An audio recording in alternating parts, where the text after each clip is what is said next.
মাশাআল্লাহ, মালয়েশিয়ার palm oil বাগানের কি সুন্দর একটা দৃশ্য দেখেন। আল্লাহু আকবার, যে আল্লাহ তাআলার প্রকৃত নিয়ামত দেখেন।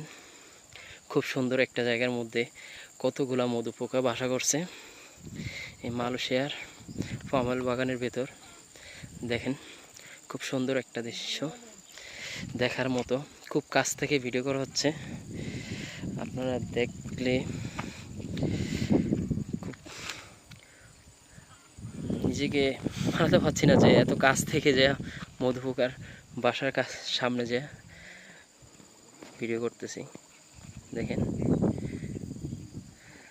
মধু পোকাগুলো কত সুন্দর।